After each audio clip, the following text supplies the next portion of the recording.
Bapak Yahweh yang kami cintai dengan segenap hati dan jiwa, raga kami bersyukur pada pagi hari ini dapat bersama-sama berada di tempat ini untuk beribadah kepada Bapak yang kami muliakan. Terima kasih ya Tuhan, kami mohon Bapak menyertai hamba-Mu ini menyampaikan sedikit renungan tentang sabda firman Tuhan.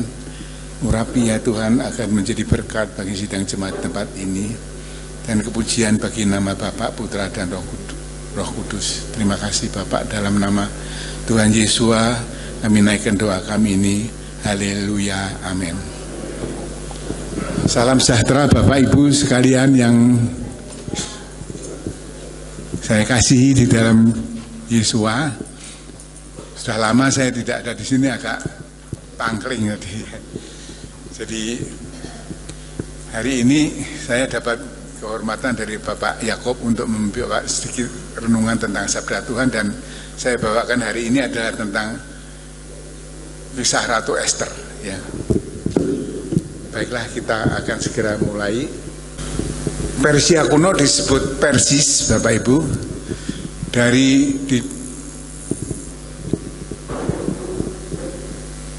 berasa didiami oleh bangsa Indo-Eropa yang berimigrasi dari Kaukasus, masih berkerabat dengan Elam, Baktria, Media, Partia, dan juga Kurdi. Herodotus pada abad ke-5 sebelum Masehi menulis tentang Raja Persia pertama adalah Koresi Agung, yang adalah keturunan Archamenes, yang menaklukkan Media, Elam, Babilonia, dan raja terakhir itu Nabonidus, Yudea, dan lain. Kerajaannya membentang dari Afrika sampai ke India. Dipakai oleh Elohim untuk mengembalikan orang Yahudi dari tanah airnya untuk membangun bait suci. Ini Raja Sirus Agung yang memerintah 550 sebelum Masehi. Beliau, raja ini menggunakan upeti untuk membangun jalan-jalan dan pos, menciptakan Magna Carta yang kemudian diadopsi oleh Inggris pada abad ke pertengahan Bapak Ibu ya, yang isinya tentang HAM yang dipakai oleh PBB juga sampai sekarang ya.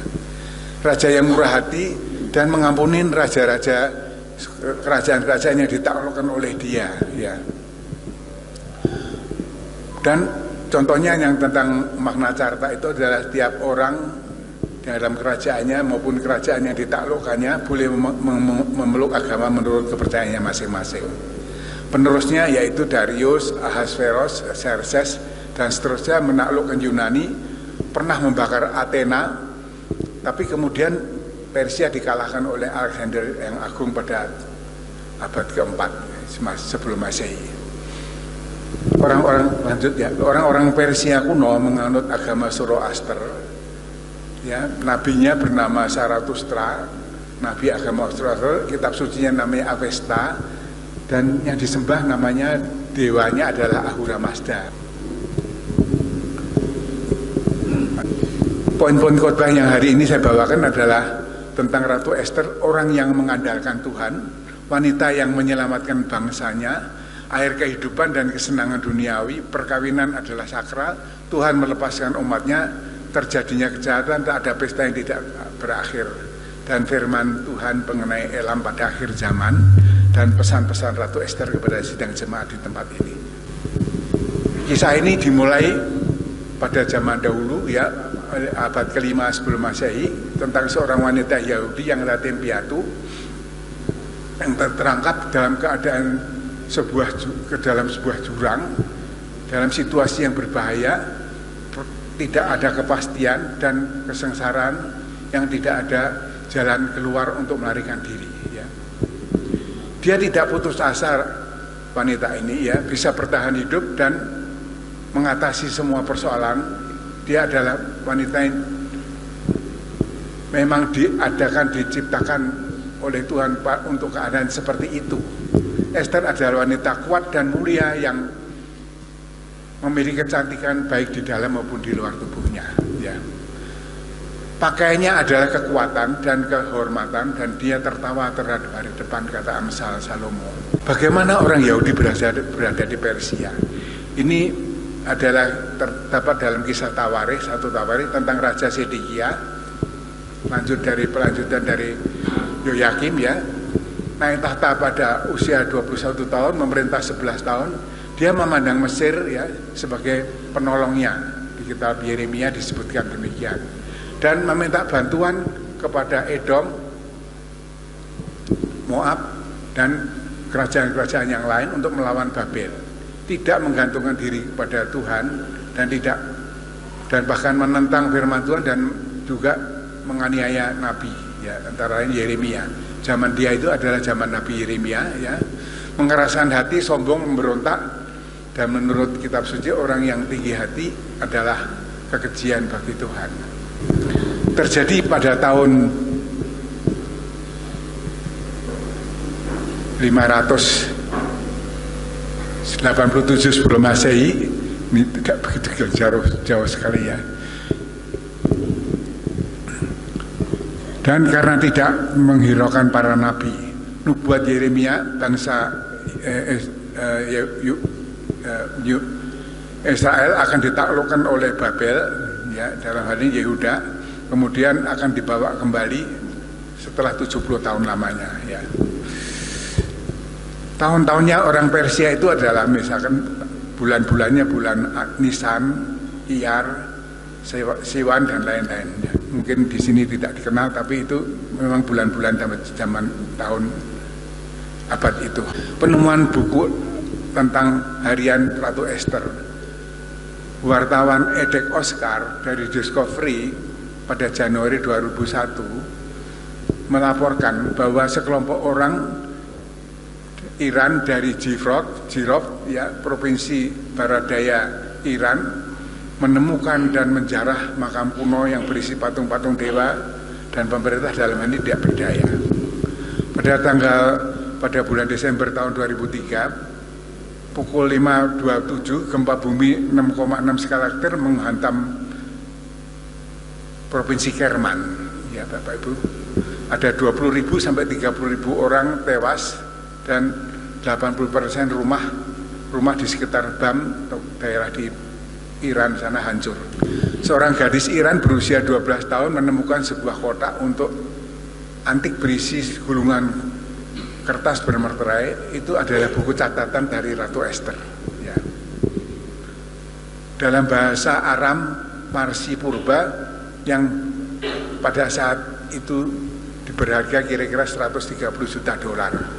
Pemerintah Iran mengadakan negosiasi karena sang anak gadis ini pindah ke Perancis ya, dan bisa mengembalikan buku itu disimpan di dalam museum di Teheran ya. Gadis penemu itu dapat hak untuk menerjemahkan dan menerima royalti dari penerbitan buku itu.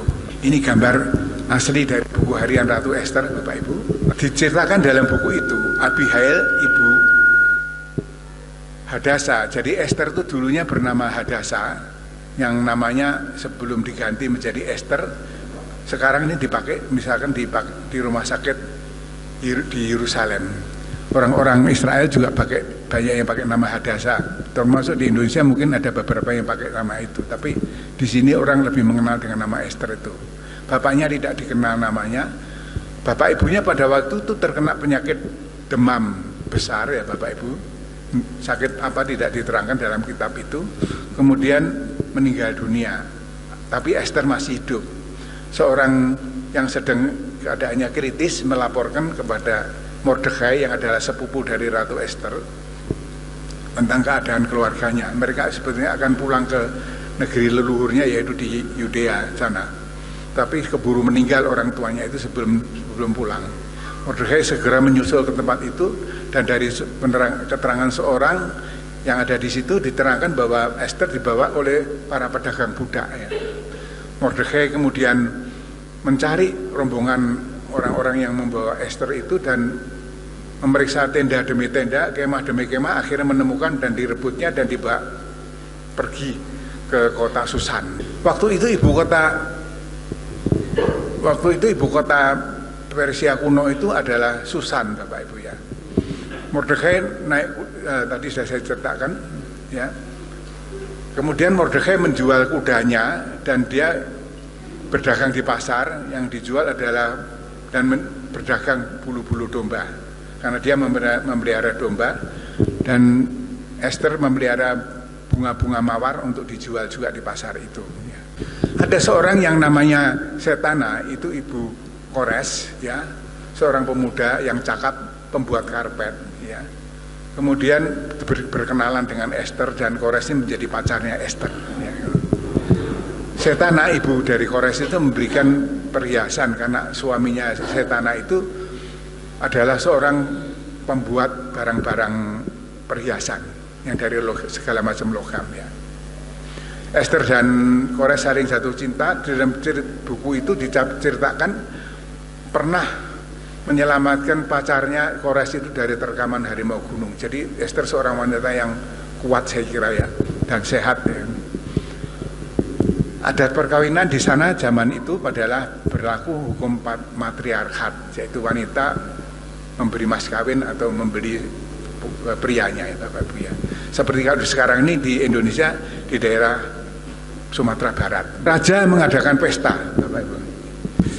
Di situ dalam pesta itu dihidangkan macam-macam makanan yang enak-enak, anggur segala macam, lalu makanan segala macam, daging dan bunga-bunga segala dihias begitu indah. Istana terbuka untuk umum, ya, dipamerkan semua kekayaan raja itu, termasuk kekayaannya, Bapak Ibu, ya. Dan rakyat juga ikut menikmati, pejabat-pejabat ikut menikmati juga. Setelah dipamerkan semua itu, maka raja ingin memamerkan kecantikan Ratu Wasti yang menjadi istri permaisuri daripada Raja Ahasveros pada waktu itu. Tetapi Ratu Wasti yang dipanggil tidak mau datang, karena pada waktu itu dia sedang hamil 4 bulan kira-kira. Dan pada waktu dipamerkan itu biasanya wanita memakai pakaian minim.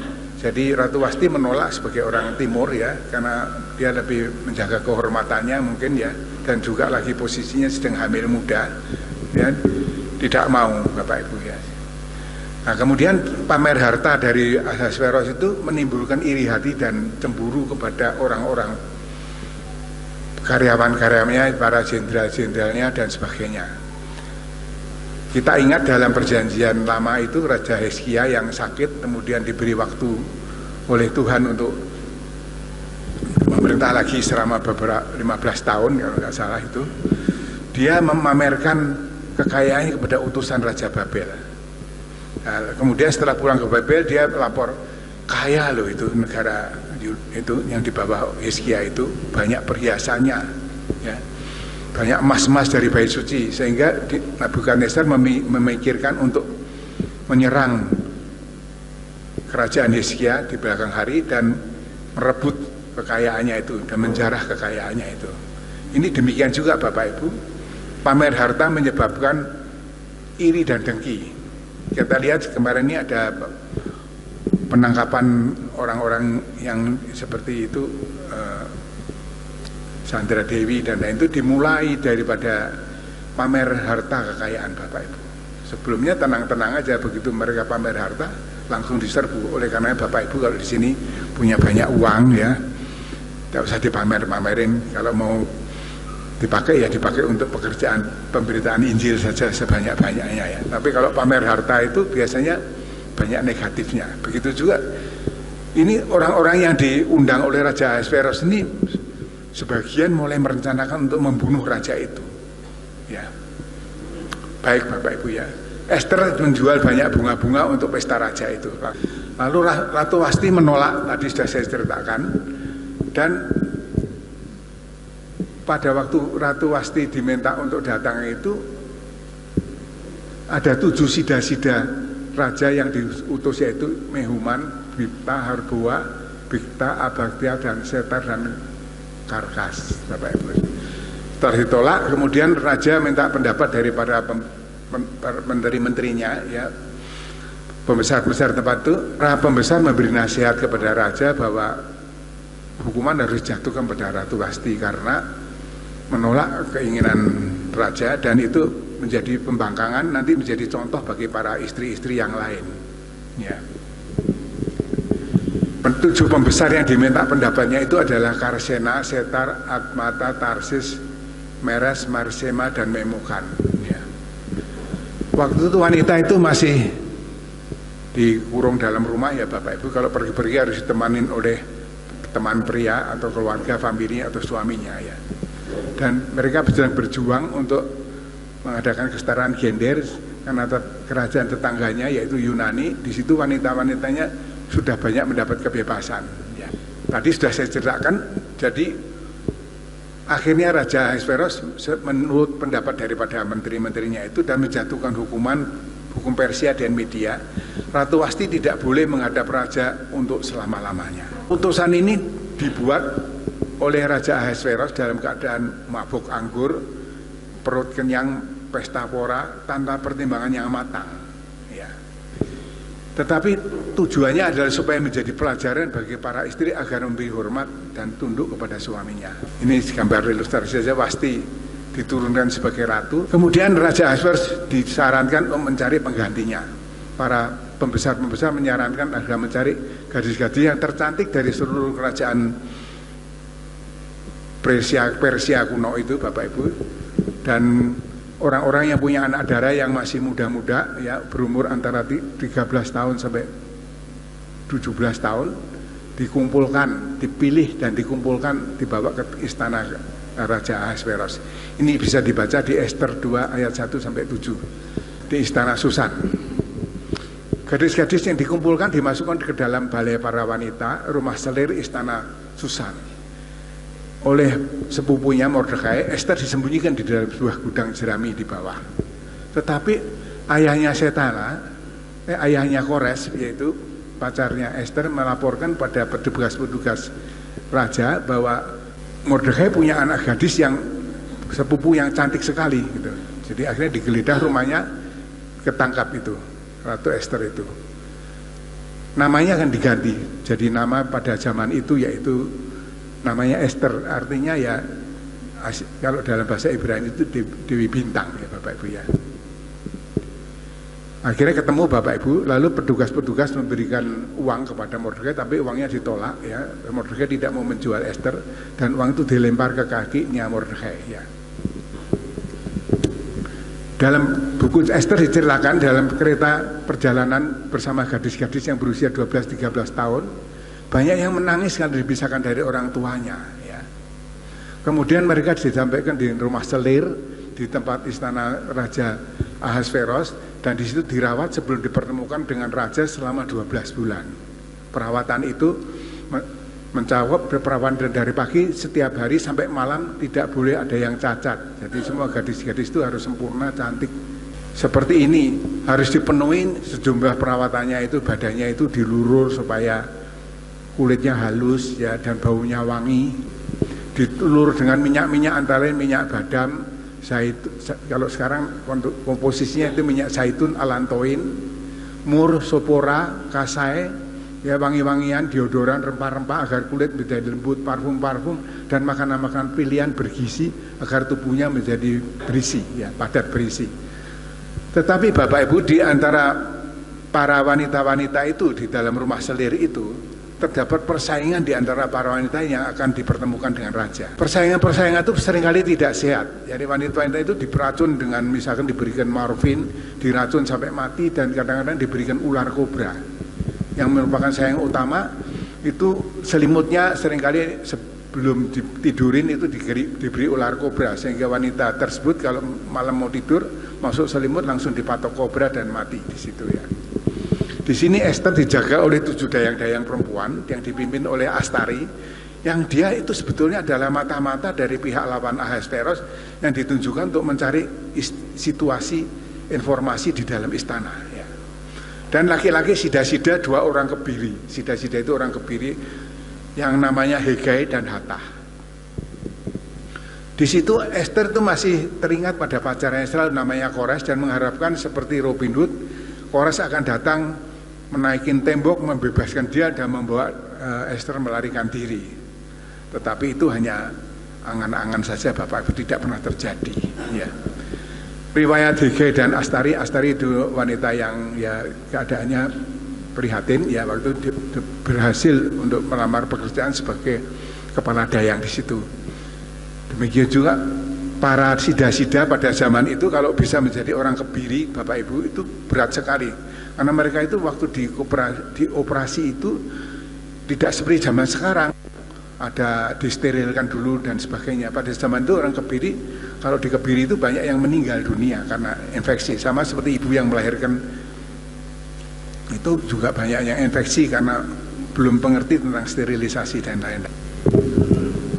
Kalau para selir yang sudah dipenuhi raja bisa hamil, biasanya dipindahkan dari gedung yang paling para selir itu di tempat yang lebih baik. Ya. Yang tidak pernah dipanggil akan menjadi stres, Bapak Ibu. Ya. Lalu Esther ditempatkan pada tempat yang terbaik di balai para wanita atau di sini Kaputren ya Bapak Ibu. Sampai pada saatnya dipertemukan dengan Raja Ahasveros. Ini saya tidak bisa baca, tapi saya bacakan intisarinya saja Bapak Ibu ya. Ini kitab ini ditulis oleh Raja Salomo, namanya Pengkhotbah ya Bapak Ibu, kitab ini. Di dalam Pengkhotbah 2 itu Bapak Ibu diterangkan. Salomo sebagai seorang yang raja besar Bapak Ibu, yang kaya raya, dia itu ingin menikmati kekayaannya dengan cara berfoya-foya, menikmati banyak wanita. Banyak selir ya, istrinya terkenal ada 1000 lebih ya, memelihara banyak biduan para penyanyi, laki-laki penyanyi perempuan ya, punya band musik dan makan minum tidak pernah dia diet Bapak Ibu, dan dia menikmati semua itu ya, ingin menikmati kekayaan dan kebesarannya itu. Tetapi setelah dia menikmati bertahun-tahun, pada akhirnya dapat suatu kesimpulan, kesenangan-kesenangan dunia itu ya Bapak Ibu ya, dikatakan ya bahwa semuanya itu sia-sia dan pengejaran terhadap angin, dan tidak ada keuntungannya menikmati kekayaan dunia itu. Kesenangan dunia, nafsu duniawi itu tidak ada yang abadi dan semuanya menjaring angin, kata Salomo. Tetapi kesenangan yang tiba sampai pada hidup yang kekal itu yang ditawarkan oleh Tuhan Yesus, Tuhan Yesua. Pada waktu Tuhan Yesua berada di tepi sungai, di pinggir sungai Yakub, bertemu dengan perempuan Samaria, Tuhan Yesua menceritakan tentang air hidup. Ya. Kata Yesua menjawab dan berkata kepadanya, setiap orang yang minum dari air ini, dia akan haus lagi. Tetapi siapa yang telah minum dari air yang akan kuberikan kepadanya, dia sekali-kali tidak akan pernah haus sampai selamanya. Sebaliknya air yang kuberikan kepadanya itu akan menjadi mata air di dalam hati dirinya yang terus memancar sampai hidup yang kekal. Ini adalah sukacita dalam mengikuti Yesua. Dalam hatinya akan timbul mata air yang memancar Bapak Ibu ya. Orang yang dipenuhkan Roh Kudus dalam mengikuti Yesua Bapak Ibu, ada sukacita yang tidak dunia tidak mengerti. Misalkan hidupnya walaupun sederhana ya, pakaian sederhana, kok tepuk-tepuk tangan sambil menyanyi, sambil menangis, kok katanya sukacita. Ini sukacita di dalam roh, di dalam Yesua yang dunia tidak mengerti. Bukan sukacita yang seperti dinikmati oleh Raja Salomo Bapak Ibu. Jadi kejarlah sukacita yang semacam ini, penuhin diri kita dengan Roh Kudus Bapak Ibu ya. Menolak semua kesenangan dunia karena semua itu sia-sia, akan berakhir dengan kematian.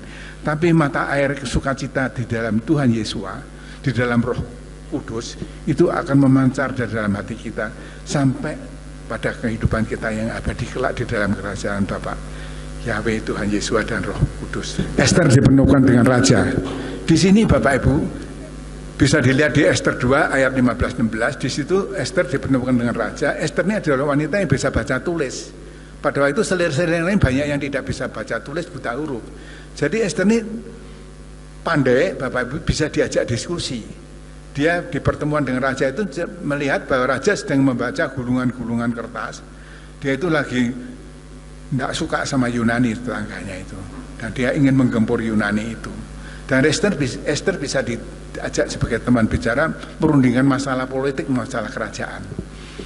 Esther berkata kepada Raja Ahasveros, saya berasa di sini terperangkap dalam situasi keadaan yang saya tidak berdaya karena saya seorang wanita. Walaupun tubuh saya ini bisa raja miliki, tapi jangan harap bisa mendapat cinta saya, katanya gitu. Karena di dalam agama yang saya anut itu, yaitu agamanya Taurat Musa, itu perkawinan adalah sakral, tidak untuk main-main, katanya Esther bilang begitu. Jadi kamu bisa miliki tubuh saya tapi bukan cinta saya. Raja Ahasverus, loh kok begitu katanya itu. Saya tidak mau kalau begitu. Saya juga ingin memiliki tubuh kamu tetapi juga cintanya kamu. Terjadi dialog dan negosiasi. Bagaimana kalau kamu saya angkat menjadi wanita yang nomor 1 di negeri ini? Esther setuju. Umur Esther waktu itu 16-17 tahun Bapak Ibu ya.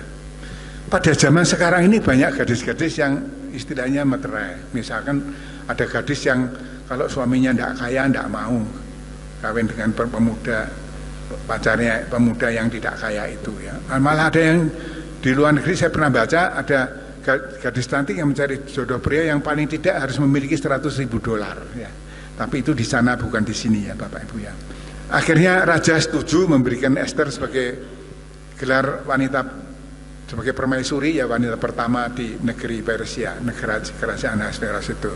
Dan Esther dinobatkan menjadi ratu. Dan di situ dikatakan dalam ayat 17, raja mengasihi Esther lebih dari semua wanita yang lain. Dan raja mengadakan sebuah pesta besar.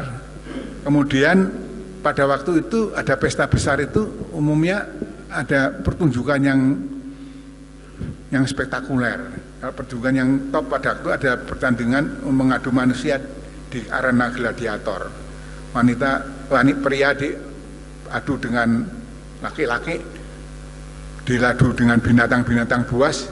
Dan hal ini Kores, mantan pacar Esther, diangkat menjadi tokoh dalam arena gladiator itu. Dan Esther disuruh memilih lawannya untuk Kores itu. Kores dalam hal ini sudah diangkat menjadi pengawal raja. Kalau di sini sekarang pas Pampres gitu. Kores sudah dianggap sebagai pengawal raja ya. Dan Esther memilih singa sebagai lawannya Kores dan Kores berhasil mengalahkan singa itu. Ini tidak dapat dalam buku Esther tapi dari catatan kitab Esther tadi yang saya ceritakan tadi itu Bapak Ibu ya. Mordekai menyelamatkan raja.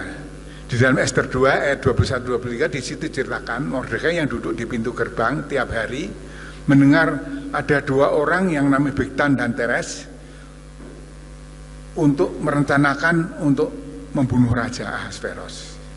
Oleh Mordekai dilaporkan pada Esther dan Esther melaporkan pada raja. Akhirnya Bigtan dan Teres digantung.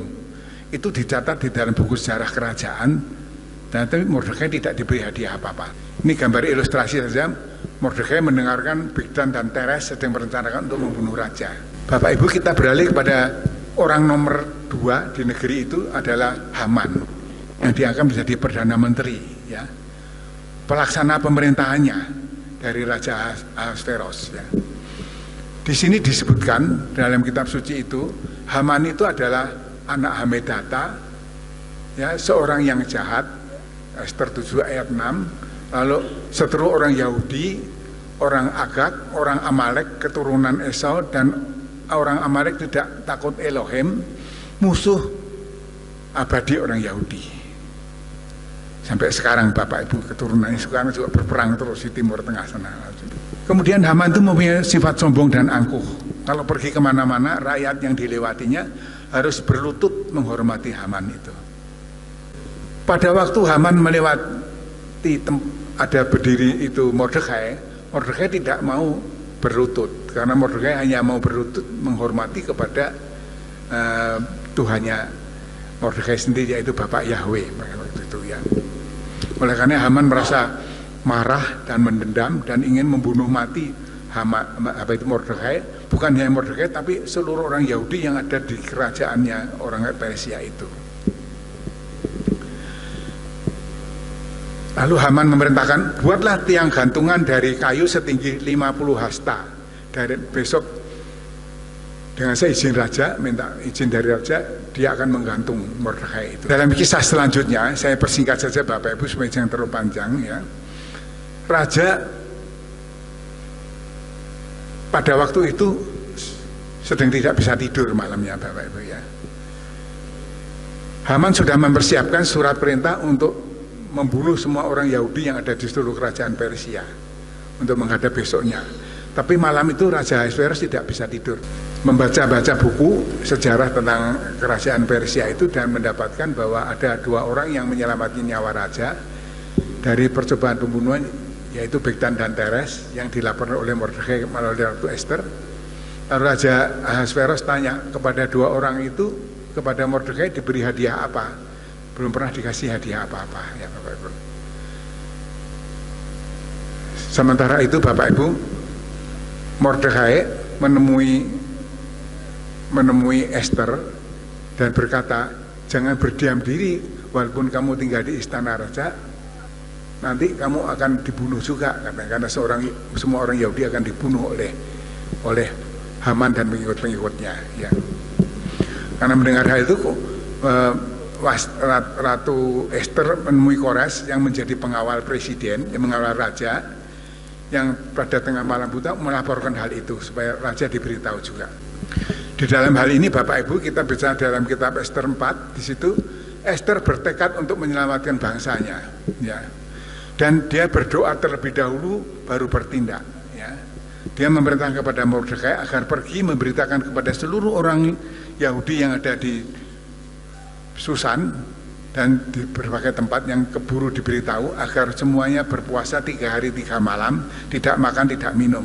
Ini puasa 3 hari 3 malam tidak makan tidak minum, puasa Ester ini Bapak itu, ini puasa yang paling berat dalam kehidupan manusia. Sebab itu batas antara hidup dan mati setelah 3 hari itu. Kalau puasa tidak makan siang saja, malam boleh makan, pagi boleh makan, itu masih enteng Bapak Ibu. Itu puasa bertahun-tahun juga tidak apa-apa. Ya. Tapi kalau puasa Ester ini adalah puasa yang berat sekali Bapak Ibu. Mordekai berkeliling memberitahu kepada seluruh orang Yahudi yang ada di daerah kerajaan Persia maupun di kota Susan itu, dan semua orang Yahudi pada berpuasa 3 hari 3 malam, ya Bapak Ibu. Pada waktu itu, kalau orang menghadap Raja Ahasveros, kalau tidak dipanggil oleh raja, itu bisa dihukum mati. Raja memegang tongkat, kalau tongkatnya diacungkan ke atas, berarti raja berkenan orang itu menghadap kepadanya. Tetapi kalau tongkatnya diacungkan ke bawah begini, raja tidak berkenan, orang itu yang datang menghadap tidak dipanggil langsung dieksekusi mati Bapak Ibu ya. Dalam hal ini Ester bertekad, kalau saya memang harus mati, biarlah saya mati. Tapi saya bertekad untuk menyelamatkan bangsa saya, karena gitu. Jadi setelah puasa 3 hari 3 malam, keadaannya begitu lemah sehingga Ester harus dipapah 2 orang dayang untuk menghadap raja. Ya. Dan ketika raja melihat Ratu Ester dalam keadaan lemah itu, raja tidak marah, malah mengacungkan tongkatnya ke atas, berarti berkenan. Lalu Ester ditanya mau apa, kata gitu. Raja mengatakan, setengah kerajaanku juga bisa saya berikan pada kamu.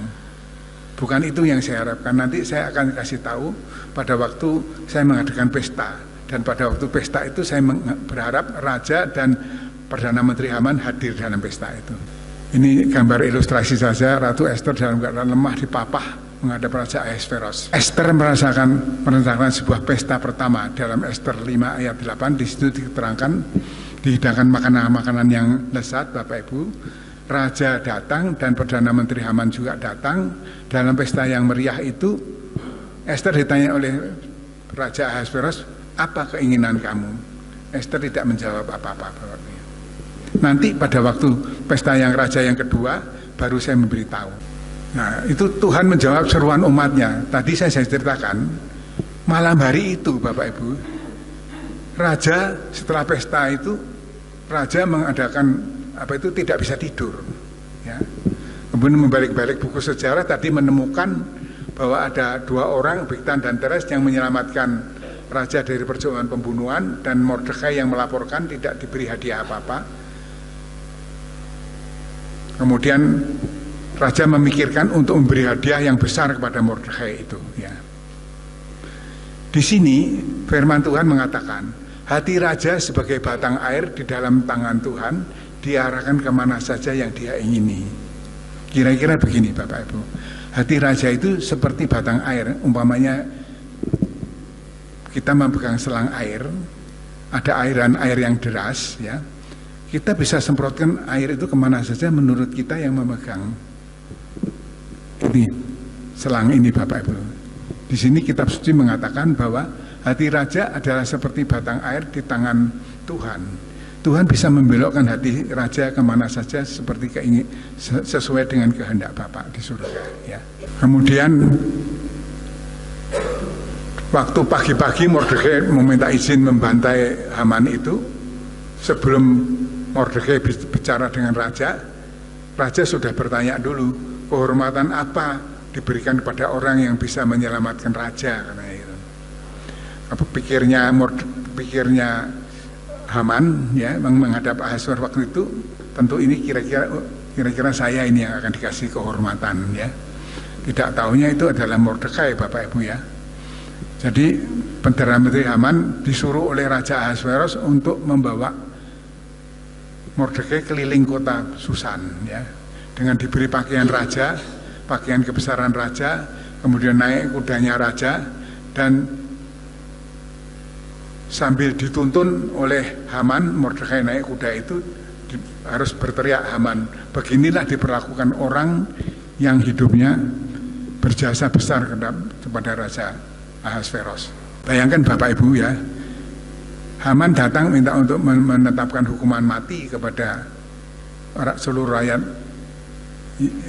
orang masyarakat Yahudi dan orang Israel di seluruh kerajaan Ahasverus. Yang dapat bukannya perintah itu dikabulkan raja, malah dia disuruh membawa Mordekai keliling kota dengan dimuliakan seperti itu. Betapa hancurnya hati Haman itu, kecewa dan sedihnya ya Bapak Ibu.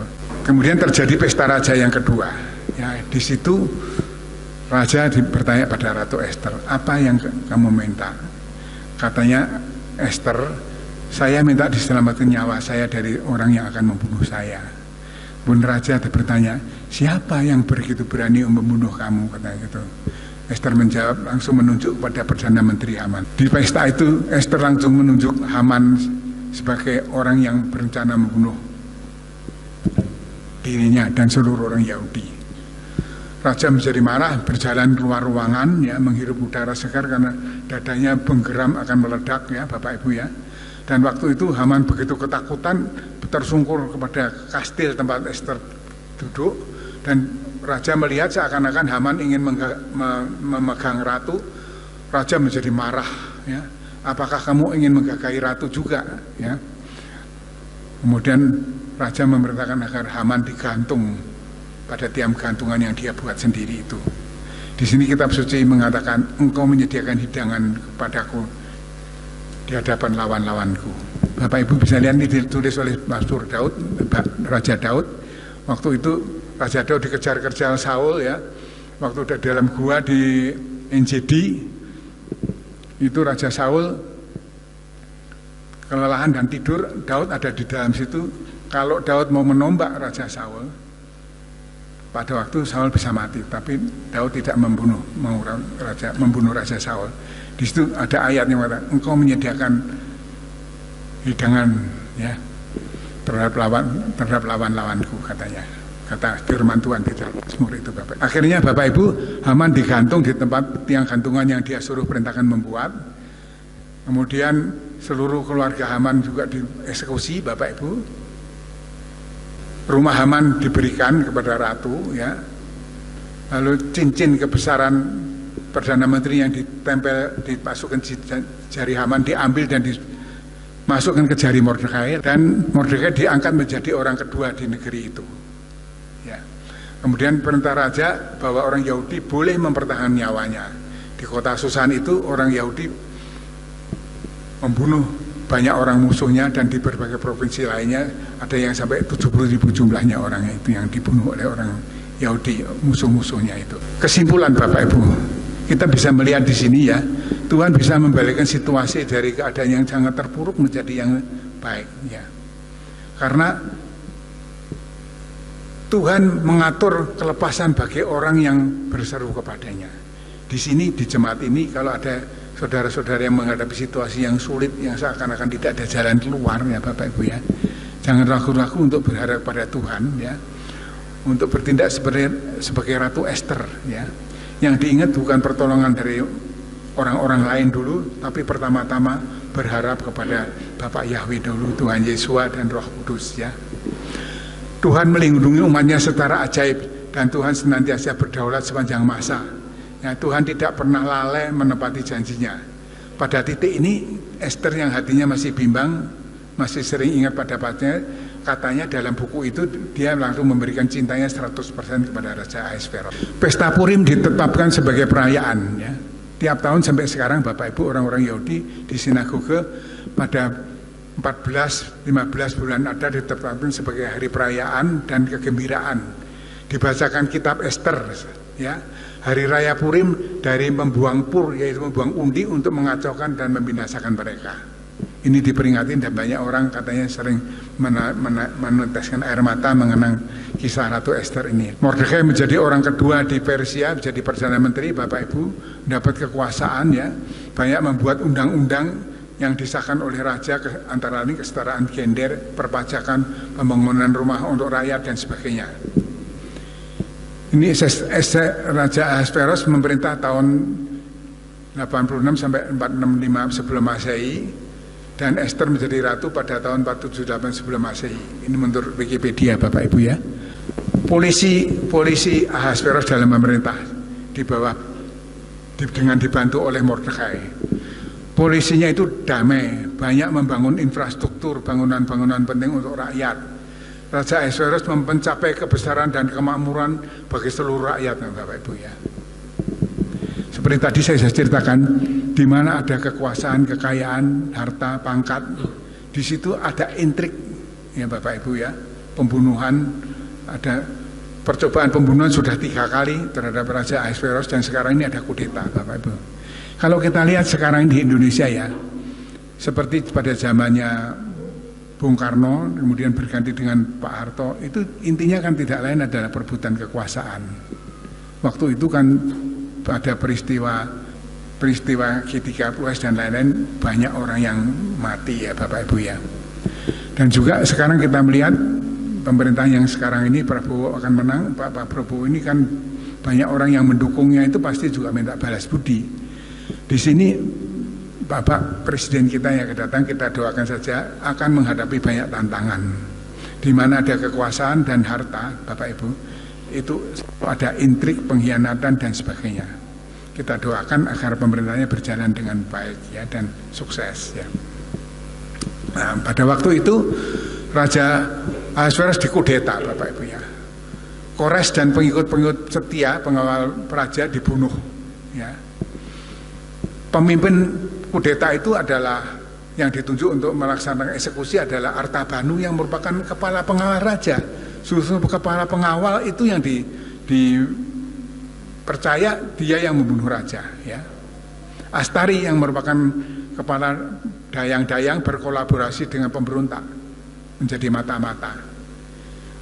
Sida-sida yang merawat Ratu Ester, Hege, dibunuh dengan pedang. Raja Ahasveros ditikam dengan pedang, Bapak Ibu, ya. Akhir hidup Xerxes Ahasveros, Bapak Ibu, ya. Dibunuh di istananya oleh Artabanu, pimpinan pengawal raja. Ratu Ester lari menghambur memeluk raja yang bersimbah darah, ya, menangisi raja. Raja dimakamkan di Bukit Batu di luar kota Persepolis, ya, di makam raja-raja, Bapak Ibu, ya. Segala sesuatu di bawah langit ini ada masanya, ada masa menanam, ada masa menuai. Ester dan Mordekai juga pada waktu mati dimakamkan dalam satu makam di Hamadan, Bapak Ibu, ya. Persia tidak pernah mengalami kejayaan seperti pada zaman Raja Ahasveros. Penggantinya hanya bertahan sebentar. Banyak provinsi yang mulai berontak minta merdeka, dan juga banyak intrik-intrik yang saling membunuh di antara keturunan-keturunan raja, ya. Sampai kemudian terdengar derap pasukan Alexander the Great dari Yunani. Akhir hidup manusia, Bapak Ibu. Ternyata manusia juga tidak ada hebatnya, Bapak Ibu, ya. Jangan pernah bangga terhadap punya wajah tampan atau cantik, karena kelak akan reot dan keriput dan kembali menjadi debu, ya. Kedua, jangan bangga punya mobil mewah, karena kendaraan terakhir hanyalah mobil jenazah, itu pun sewaan, Bapak Ibu. Jangan pernah punya tempat tidur yang mewah karena tempat tidur terakhir adalah peti dari kayu yang keras dan ukurannya 2 meter ya Bapak Ibu. Jangan bangga punya rumah mewah karena rumah terakhir pasti di kuburan Bapak Ibu ya. Jangan bangga dengan gelar karena gelar terakhir adalah almarhum atau almarhumah. Oleh karena dalam hidup ini Bapak Ibu, kejarlah hidup yang kekal menjadi alatnya ya, sampai bisa diterima masuk dalam kerajaan yang abadi. Itu yang paling penting Bapak Ibu, karena semua yang di dunia ini hanya temporer saja dan semuanya menjaring angin, kata Raja Salomo. Terjadinya kejahatan Bapak Ibu, itu ada informasi terutama dari orang dalam, teman dekat. Hati-hati memilih teman, karyawan, apalagi teman hidup Bapak Ibu ya. Contohnya, padahal saja ya semua orang kelihatan baik, hormat dan sayang, tapi dalam keadaan sulit baru kelihatan nyata siapa kawan dan siapa lawan. Contohnya kuman saja Bapak Ibu. Di kulit kita ini ada kuman yang namanya Staphylococcus. Waktu kita masih muda kuat, ini kuman numpang hidup sama kita selamanya. Tapi begitu kita mengalami keadaan badannya lemah ya Bapak Ibu ya, itu Staphylococcus masuk di paru-paru langsung berubah menjadi bakteri yang ganas sekali dan memberi pukulan terakhir dalam hidup kita. Gitu. Ya. Teman juga begitu. Pada saat kita makmur, mewah hidup kita, seringkali teman itu ya menyanjung-nyanjung kita, tapi begitu kita keadaannya kepepet, banyak yang sudah ketemu saja tidak mau. Contohnya saya misalkan punya teman dirjen, waktu jadi dirjen itu kalau ketemu orang dari jauh juga orang mendatangi membawakan kopernya dan lain-lain. Begitu udah copot pensiun tidak jadi dirjen, kelihatan dari jauh buru-buru menghindar supaya tidak berdekatan dengan dia lagi. Itu manusia Bapak Ibu ya. Ya. Sudah Bapak Ibu tadi sudah saya ceritakan. Ini Bapak Ibu kuburan raja-raja Persia kuno ya, termasuk kuburan Kores di sini. Itu kuburan Ahasveros ada di situ Bapak Ibu. Di Persepolis ini ada gunung batu yang dipahat dalamnya di tempat makam raja-raja kuno. Di depan makam raja Ahasveros ada tulisan begini bunyinya. Oh sahabat, aku tahu suatu hari engkau akan berada di sini di tempat ini mengunjungi makamku, tetapi tolonglah jangan ganggu makamku ini. Mungkin maksudnya raja, jangan dikutik-kutik, jangan dibongkar, cari emas di dalamnya dan lain-lain. Mungkin demikian. Ya. Makam Esther dan Mordekai ada di Hamadan Bapak Ibu. Ini dari luar kelihatan seperti ini. Kalau kita masuk ke dalam itu ada tulisannya dalam bahasa Ibrani Bapak Ibu ya. Langsung masuk ke dalam. Mari. Ini peti mati daripada Mordekai dan Ratu Esther. Ada inskripsi dalam bahasa Ibrani di situ. Ya. Sekarang kita bicarakan tentang Iran modern. Raja Shah Iran, Reza Pahlavi pada tahun 1930 merubah nama Persia menjadi Iran. Ya. Dulu hubungan Iran dengan Israel sangat baik, tapi setelah revolusi Ayatollah Khomeini pada tahun 1979 berubah menjadi Republik Islam Iran, mulai memusuhi Israel dengan Hezbollah, Houthi dan Hamas ya Bapak Ibu. Pada tanggal 14 April yang lalu Iran terang-terangan menyerang Israel dengan 300 roket drone rudal, tetapi dapat ditangkis dengan dapit sling ya Bapak itu, pertahanan kubah besi. Dan Israel membalas menyerang Isfahan, tempat pusat radar, pabrik senjata, pusat pembuatan roket dan drone di situ, dan pusat nuklir Iran juga di situ. Kabarnya ada kerusakan tetapi tidak banyak diberitakan Bapak Ibu ya. Bagaimana firman Tuhan mengenai Elam atau mengenai Iran? Elam itu adalah Iran ya Bapak Ibu ya. Kitab suci mengatakan demikian. Beginilah firman Yahweh Sebaot berfirman. Bapak Yahweh pencipta sekalian alam berfirman, lihatlah aku akan mematahkan busur Elam, pangkal kekuatan mereka, dan akan menyerahkan mereka ke segala arah mata angin. Aku akan membuat Elam ketakutan di hadapan musuh-musuhnya. Aku akan menempatkan kemalangan ke atas mereka. Aku akan menempatkan tahtaku di Elam dan akan menghancurkan raja serta pembesar-pembesar di sana. Namun akan terjadi di hari-hari kemudian, aku akan membawa kembali penawanan dari ilham firman Yahweh. Yeremia 49 ayat 34-39. Bapak Ibu, ini adalah firman Tuhan mengenai akhir zaman tentang Iran ya. Jadi Iran itu sekarang ini di Lebanon sedang mempersiapkan perang melawan Israel. Ada 100.000 pasukan Hezbollah di Lebanon itu dengan ribuan semacam roket-roket rudal, drone-drone itu Bapak Ibu untuk membunuh dan menghancurkan Israel. Di sini dikatakan Tirus, Sidon, Lebanon dan Filistin, Gaza merupakan tempat Hezbollah, Lebanon dan Hamas di daerah Gaza berdiri saat ini. Yeremia dan 25 dan Yesaya 28-32 memberikan daftar bangsa-bangsa yang akan Mesias hancurkan dan taklukkan pada akhir zaman. Jadi Iran yang tadi di kitab suci dinubuatkan akan dikalahkan ya, banyak, dan kerajaan Bapak Yahweh akan berdiri di sana. Seperti kita ketahui sekarang ini, walaupun Iran itu memeluk agama seberang Bapak Ibu, tetapi sudah ada 1 juta lebih orang Iran yang memeluk agama Kristen, percaya pada Yesua ya Bapak Ibu.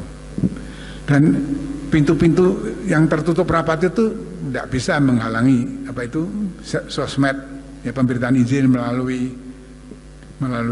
internet dan lain-lain Bapak Ibu. Jadi itu tembus ke Iran juga, sehingga mereka banyak mendengar berita Injil dan mereka banyak yang percaya ya. Bukan mustahil nanti suatu ketika mereka itu akan dikalahkan ya, dihancurkan dengan caranya Bapak Yahweh sendiri, dan mereka banyak yang lari ke berbagai penjuru mata angin, kemudian akan dikembalikan lagi oleh Bapak Yahweh dan kerajaan Bapak akan ada di sana. Ini firman Tuhan ya. Dan mengenai Tirus dan Sidon, dan lihat umatku mereka telah membuang undi, dan aku memberikan anak laki-laki demi pelacur dan anak perempuan telah mereka jual demi anggur yang akan mereka minum. Lagi pula, apakah kamu bagiku hai Tirus dan Sidon? Ini menunjukkan pada Lebanon dan semua wilayah Filistin. Apakah kamu akan memberikan balas kembali kepadaku? Dan jika kamu sedang memberikan balasan kembali kepadaku, maka dengan cepat dan dengan segera aku akan membalikkan balasanmu itu ke atas kepalamu. Yoel 3 ayat 3 dan 4 Bapak Ibu. Jadi ini yang akan terjadi nanti, kita sudah tahu dari kitab suci jadinya akan bagaimana ya Bapak Ibu. Karena Israel sekarang dikepung oleh bangsa-bangsa yang menyembah Tuhan yang lain itu ya itu. Nah kalau ditanya Pak Haryo itu pro siapa? Pro Israel apa pro pada mereka, Hamas dan Hezbollah? Begini Bapak Ibu, kalau saya ini ceritakan kan sesuai dengan nubuatan kitab suci. Kalau saya sendiri pro perdamaian Bapak Ibu. Yang paling bagus adalah perdamaian antara Israel, Iran dan negara-negara sekitarnya, lalu buka hubungan diplomatik, menimbulkan kemakmuran, perdagangan dan lain-lain. Itu harapan saya Bapak Ibu. Tapi yang saya ceritakan ini adalah cerita tentang nubuat dari kitab suci, karena Bapak Ibu mungkin bertanya-tanya, karena ini perang antara Hezbollah dengan Israel ini tidak akan lama lagi. Hari-hari mendatang ini bukan bilangan tahun lagi Bapak Ibu, bilangan hari-hari mendatang ini akan terjadi perang yang lebih hebat dari perang di Gaza itu ya. Dan Tuhan sudah menceritakan begini akhirnya. Juga pesan bagi Gog, Magog Bapak Ibu, Gog, tanah Magog, Raja Ros, Mesek dan Tubal, menurut Wikipedia mengacu pada Iran, Turki, bangsa-bangsa sebelah Rusia, mungkin juga Cina yang bersekutu untuk menyerang Israel. Tapi mereka semua akan dihancurkan oleh Elohim dengan gempa bumi dan api, karena Elohim melindungi umat pilihannya. Ini ada di dalam Yeskiel 38-39. Bapak bisa lihat sendiri. Yang berkata ini Bapak Yahweh sendiri Bapak Ibu, melalui nabi-nabinya. Dan ada sebuah buku yang saya pernah baca, itu ada ribuan nubuat daripada Bapak Yahweh itu, dari zaman Kejadian sampai Perjanjian Baru Bapak Ibu. Tidak ada satupun noktah yang batal dari nubuatan Bapak Yahweh itu. Nubuatan kitab suci tidak pernah batal Bapak Ibu ya. Percaya saja dan kita mengimani itu. Demikian Bapak Ibu mengenai akhir zaman ya Bapak Ibu ya. Ini sekarang kita ada pesan-pesan Ratu Ester kepada sidang jemaat di tempat ini. Ester menulis surat kepada para wanita pada zaman sekarang Bapak Ibu. Suratnya demikian bunyinya. Aku berdoa supaya suatu saat buku harianku dibaca oleh wanita yang ditakdirkan dan terpilih dan tidak boleh jatuh sia-sia ke tangan wanita yang tidak mempunyai telinga untuk mendengarkan seruan Elohim ya. Aku memohonkan berkat untuk Anda yang telah membaca dan menemukan cerita ini. Anda adalah wanita yang terpilih dan Anda adalah sahabatku. Aku berdoa agar dapat memeluk Anda, kata Ratu Ester. Kamu itu wanita di sini adalah sahabat-sahabatku pada saat bertemu di kekekalan kelak ya. Aku akan tersenyum ketika berpikir bahwa aku pun akan mengenal Anda seperti Anda mengenal aku, katanya. Dia seorang puitis juga, Ratu Ester nih Bapak Ibu. Setelah Anda membaca buku harianku, sekarang waktu Anda telah tiba. Elohim telah membawa Anda ke dalam waktu seperti ini. Kejahatan apa yang terjadi di dalam zaman Anda ini ya. Konon jika kepala ular dipenggal, 2 kepala baru akan tumbuh di tempatnya itu. Haman telah tinggal di dalam debu sekarang, namun kejahatan tetap hidup. Ular itu tetap hidup untuk menyerang wanita lain pada waktu yang lain. Aku berdoa agar Anda tetap berfirman kepada Yahweh dalam masa-masa yang jahat dan sulit itu dan mendapat kawan yang setia, katanya. Dampak hidup Anda terhadap dunia akan dirasakan dan abadi.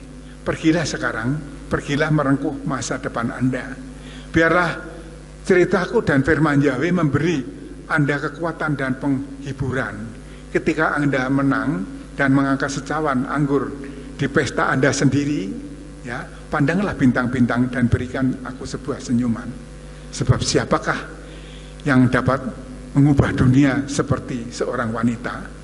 Ester adalah wanita yang memenangkan hati seorang raja dan mengubah dunia pada zamannya. Di sini adalah wanita-wanita Ester juga di tempat ini yang akan mengubah dunia pada zaman sekarang. Jadi Anda adalah Ester yang sedang dinanti-nantikan dunia pada saat ini. Kata Einstein, dunia tidak berbahaya terhadap orang-orang yang melakukan kerusakan, tetapi karena orang-orang yang melihatnya tidak berbuat apa-apa. Jadi kalau melihat kerusakan harus berbuat sesuatu untuk mencegah dan berbuat sebaliknya. Ya. Dengan Goethe mengatakan kehidupan yang tidak dipergunakan untuk berbuat kebaikan adalah awal dari kematian. Ya. Bapak Yahweh menetapkan langkah-langkah orang yang percaya berkenan hidupnya kepadanya. Apabila ia jatuh, tidak sampai tergeletak sebab Yahweh menopang memegang tangannya. Mazmur 37, 23, 24. Sekian renungan sabda Tuhan hari ini. Tuhan memberkati Bapak Ibu sekalian. Ya, mari kita nyanyikan lagu ini kalau bisa. Indah rencanamu Tuhan, ya. Karena Tuhan yang memegang semua rencana masa depan, ya. Bapak Ibu mengubah aliran air, ya, seperti mengubah hati seorang raja. Lanjut. Saya serahkan pada pimpinan pujian. Saya serahkan pada pujian. Mari.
Sudah Pak ya, terima kasih. Beri tepuk tangan untuk Pak Aryo.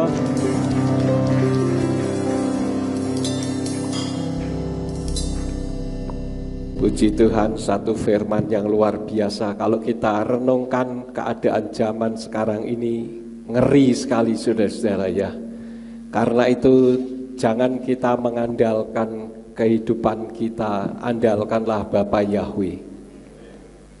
Lakukan sesuatu yang membuat manusia yang lain tetap bisa mengenang kita. Ya, seperti beliau Pak Haryo walaupun sudah lanjut, tapi beliau mengukir sejarah dengan memunculkan Indonesian Literal Translation. Itu beliau karyanya saudara-saudara. Dan ini merupakan sebuah karya besar kalau menurut saya, mengubah sejarah. Pertama kali di Indonesia ada kitab versi yang berbeda dari Yayasan Lembaga Alkitab Indonesia. Beliaulah yang Tuhan pakai luar biasa. Ya, karena itu mari kita berkarya bagi kemuliaan Bapa Yahweh. Istilahnya kalaupun kita sudah mati, orang masih mengingat karya-karya kita. Pada hari ini sangat surprise bagi saya karena saya baru membaca catatan hariannya Esther yang tadi sudah disampaikan Pak Aryo. Ini betul-betul luar biasa saudara. Saya kuliah dari dulu tidak pernah dapat ini Pak Aryo. Ya, baru hari ini luar biasa sekali dan wow, bagi saya ini benar-benar luar biasa. Karena sejarah sesuatu yang benar-benar terjadi ya. Kita bersyukur hari ini mendapatkan ilmu baru yang luar biasa. Kita beri tepuk tangan untuk Bapak Yahweh. Sekali lagi terima kasih untuk Pak Aryo. Bapak Ibu, pada hari ini kita akan mendengar ucapan perpisahan dari Saudari Irda dan Saudari Tika yang telah melakukan pelayanan selama 1 tahun di tempat kita. Untuk itu saya serahkan kepada siapa dulu nih, Irda apa Tika? Irda dulu deh. Silakan. Salam Bapak Ibu semua. Pertama-tama saya mengucap syukur kepada Bapak Yahweh karena bukan kebetulan kami ditempatkan di Ambarawa. Kami sangat bersyukur, tidak terasa cepat sekali rasanya 1 tahun ini. Pertama saya mengucapkan terima kasih untuk Bapak Ibu Gembala Sidang dan juga Bapak Ibu Wakil Gembala dan juga semua jemaat GPF di Ambarawa. Kami ucapkan terima kasih sudah menerima kami di sini dan juga banyak hal yang kami pelajari di tempat ini, khususnya secara pribadi yang belum saya dapatkan di asrama. Banyak hal yang kami pelajari di tempat ini. Terlebihnya tentang nama Bapak Yahweh. Kami sangat bersyukur karena bukan kebetulan kami di sini, semua sudah Bapak Yahweh yang tentukan sehingga kami bisa berada di tempat ini. Sekali lagi terima kasih buat Bapak Ibu semua untuk 1 tahun ini. Kami sangat senang berada di sini. Dan juga rasanya itu di sini banyak sekali jemaat-jemaat yang mengasihi kami, seperti menganggap kami seperti anak begitu ya. Kami juga menganggap Bapak Ibu semua seperti keluarga kami. Jadi saya secara pribadi mau minta maaf jika ada salah. Mungkin itu saja yang bisa saya sampaikan. Sekali lagi terima kasih buat Bapak Ibu semua dan juga buat Bapak Ibu Gembala. Terima kasih, Bapak ya Allah memberkati. Amin. Serahkan sekarang gantian Rika.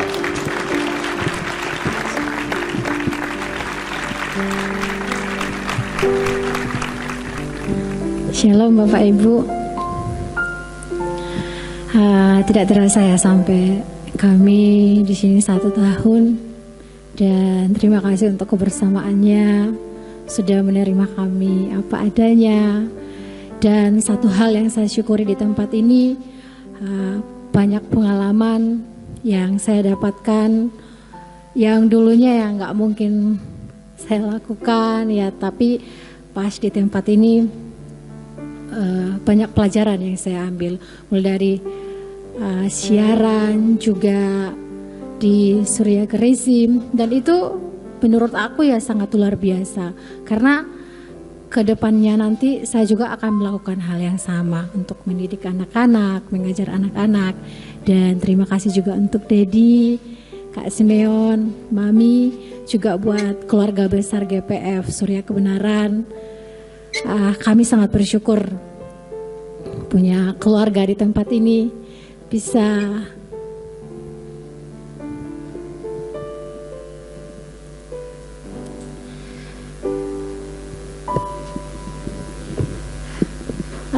menerima kami apa adanya. Terima kasih banyak untuk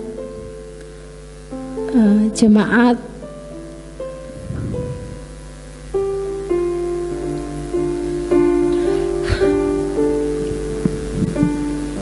Terima kasih banyak untuk kebersamaannya, untuk pokoknya didikannya, untuk nasihatnya. Terima kasih untuk Bapak Ibu yang sudah menemani kami, dan banyak pengalaman berharga yang kami dapatkan di tempat ini. Kita nggak akan berpisah kok Bapak Ibu, nanti tahun kedepannya kami akan kembali juga. Doakan saja supaya kami tetap mau kembali juga di tempat ini. Terima kasih, dan saya minta maaf secara pribadi jika ada salah atau kata-kata yang kurang berkenan. Saya minta maaf ya Bapak Ibu, juga buat Dedi minta maaf ya Det jika ada salah, Kak Simeon minta maaf jika ada salah, juga Mami, juga keluarga besar GPF Surya Kebenaran jika ada kata-kata yang membuat Bapak Ibu kurang berkenan. Saya secara pribadi minta maaf. Terima kasih, Bapak yang memberkati. Haleluya. Pesan saya bagi kalian berdua, setelah mengenal Bapak Yahweh, jangan sampai tinggalkan iman itu. Karena kita sudah mengacu kepada kitab suci yang benar yang kita ambil selama ini dari Indonesian Literal Translation, bahwa Tuhan pencipta kita adalah Bapa Yahweh. Dia yang turun ke bumi dalam wujud seperti manusia, yaitu Yeshua HaMashiach, dan dia yang memberi nasihat kita. Itulah Ruach HaKodes, Immanuel, Imuna Anaknu Elohim. Tolong pegang sampai kapanpun, sampai kita dipanggil Tuhan ya. Untuk itu dari gereja akan memberikan ucapan terima kasih. Jangan dinilai dengan harganya, tetapi kalau setiap melihat apa yang kami sampaikan ini, ingatlah kami senantiasa. Untuk itu saya mengundang Ibu Gembala untuk memberikannya.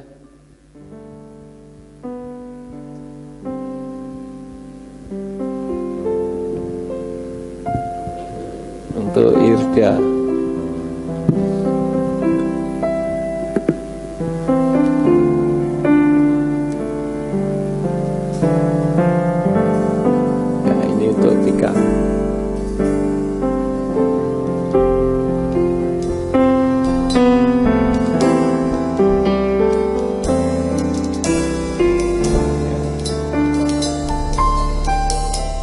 Maju itu maju.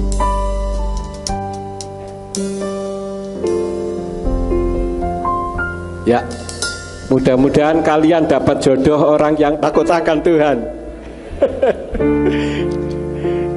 Ya, jangan sampai karena masalah jodoh kita tinggalkan Bapak Yahweh Besem Yeshua Hamasya Beruah Hakodes. Ya, pulang hari Sabtu ke Surabaya. Jadi tolong dukung doa Bapak Ibu.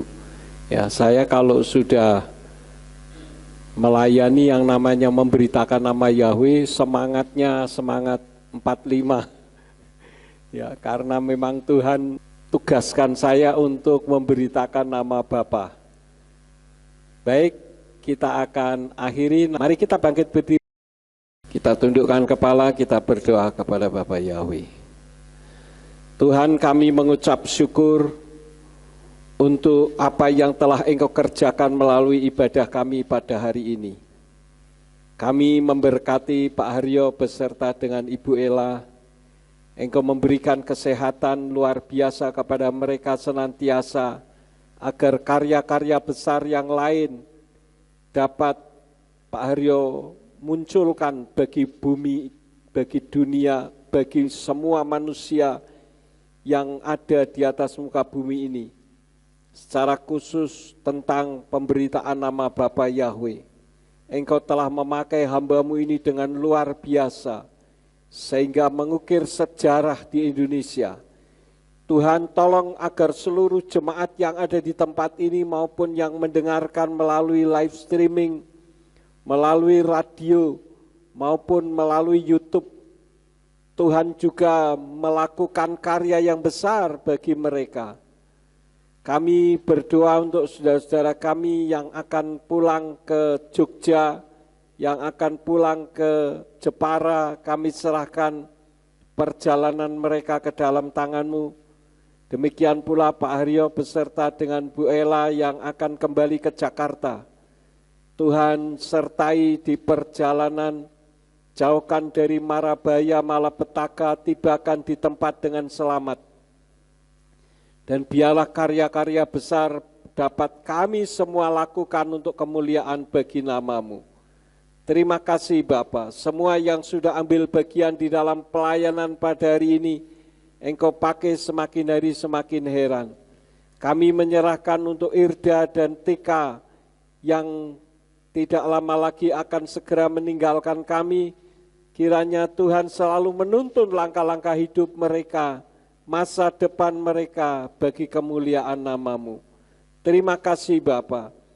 Sekarang berkatilah kami karena kami siap menerima berkat daripada-Mu. Mari kita angkat kedua belah tangan kita untuk menerima berkat Yahweh. Yevarka Yahweh weyus mereka. Yahweh memberkati engkau dan memelihara engkau. Yaer Yahweh pana oleh kawikuneka.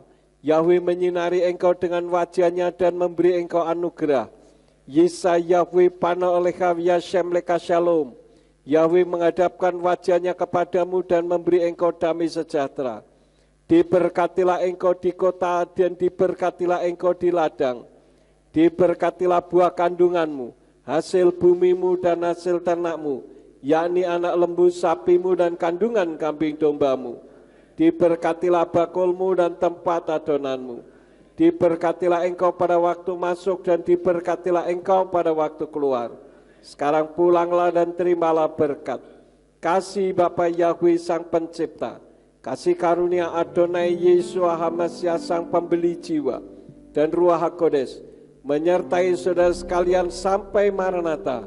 Adonai Yeshua Hamasya datang kembali untuk yang kedua kali dan mengangkat kita semua. Haleluya.